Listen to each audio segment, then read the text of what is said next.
Tank బండు శివన్నకు నేనున్నా అని భరోసానిచ్చిండు కదా సీఎం రేవంత్ సారు. శివన్న పెద్ద కొడుకు వేణుమాధవ్కు ఓంగాడు ఉద్యోగం ఇచ్చుడే కాకుండా శివన్న కుటుంబానికి 5 లక్షల నగదు సాయం అందించిండు. ఇక అట్లనే వాళ్ళు ఉండేటందుకు డబుల్ బెడ్రూమ్ ఇల్లు కూడా మంజూరు చేయాలని అధికారులకు ఆర్డర్ చేసిండు.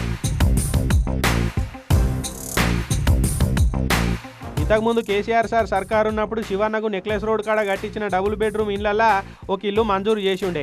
ఇప్పుడు సీఎం రేవంత్ రెడ్డి సారు శివన్న కొడుకు కూడా ఇల్లు ఇప్పించిండు. సీఎం సారు శివన్న ఇంటిల్లాదులను ఇంటికి పిలిపించుకొని మంచిగా సత్కారం చేసి నువ్వు మంచి పని చేస్తున్నావని మస్తు తారీఫ్ చేసిండు. మరి నీ బతుకు తెరువుకు ఇంకేమైనా సాయం కావాలంటే చెప్పు, సర్కారు తరఫున చేపిద్దామంటే ట్యాంకు బండు కాడ ఏడన్నా చిన్నగా స్విమ్మింగ్ పూల్ కట్టిరు సార్, చాలా మందికి ఈత నేర్పిస్తా, నా లెక్కనే తయారు చేస్తా, నాకు కూడా అట్లనే బతుకు తెరువు దొరికినట్టు అవుతుందని చెప్తే తప్పకుండా జాగేడున్నదో ఎంకులాడమని చూసి స్విమ్మింగ్ పూల్ కట్టిస్తామని రేవంత్ రెడ్డి సార్ మాటిచ్చిండు.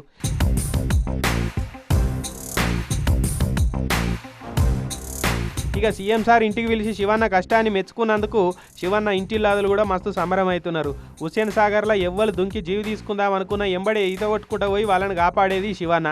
అట్లనే ఎవరైనా కాల్జారి నీళ్ళలో పడ్డా కూడా కాసుకొని ఉండి వాళ్ళని బయటకు తెచ్చేది. ఇక అనాథ శవాలను తీస్తందుకు కూడా శివన్న ఈ పోలీసు వాళ్ళకు మస్తు ఆసరయ్యేది. అగో అసొంటి పనులు చేసే ట్యాంకు బండు శివ అనే పేరు పోయిండు.